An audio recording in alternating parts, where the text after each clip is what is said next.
पुण्यातील वारजे परिसरात एक धक्कादायक घटना घडली आहे। श्रावण महिन्यात मुलाने मटण मागितल्याने संतापलेल्या बापाने चक्क लेकाची हत्या केली आहे। श्रावण महिन्यात मांसाहार वर्ज्य असल्याचं वडिलांनी मुलाला समजावलं, मात्र तो काही ऐकण्याच्या मनस्थितीत नव्हता। यावरून दोघांमध्ये प्रचंड वाद झाला। अखेर संतापलेल्या वडिलांनी मुलगा महेश गायकवाड याची हत्या केली। महत्त्वाचं म्हणजे त्याच्या आईनेच हत्येचे पुरावे नष्ट करण्यात बापाला मदत केली।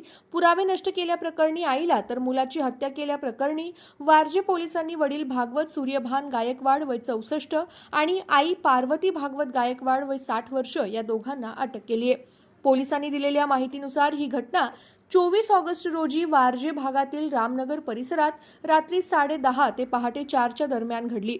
फिर्यादी हे वारजे भागात पेंटिंगचं काम करतात। त्यांचे आई वडील आणि लहान भाऊ शेजारी वास्तव्यास आहेत। त्यांचा लहान भाऊ महेश याचा 10 वर्षांपूर्वी विवाह देखील झाला होता, मात्र कुठलंही कामधंदा करत नसल्याने आणि दारूचं व्यसन असल्या कारणाने त्याची पत्नी त्याला सोडून गेली होती। त्याची पत्नी आणि 2 मुलं हे माहेरी राहायला गेले। काही दिवसांपूर्वी त्या दोघांमध्ये घटस्फोट सुद्धा झाला। महेश एकटा राहत असून तो जेवणासाठी आई वडिलांकडे जात असे।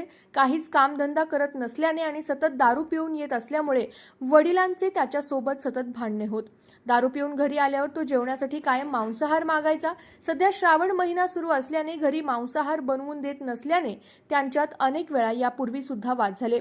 24 ऑगस्ट रोजी रात्री 10:30 वाजण्याच्या सुमारास महेश नेहमीसारखा दारू पिऊन घरी आला। यावेळी त्याने मटण कालवण करून देण्याची मागणी केली, मात्र श्रावण सुरू असल्याने घरात मांसाहार करत नसल्याचे सांगितल्यानंतर सुद्धा त्याने हट्ट धरला। या हट्टाचं रूपांतर वादावादीमध्ये झालं। यावेळी त्याच्या वडिलांनी महेशच्या तोंडावर आणि डोक्यावर जबर मारहाण केली। या मारहाणीत महेशचा दुर्दैवी अंत झाला।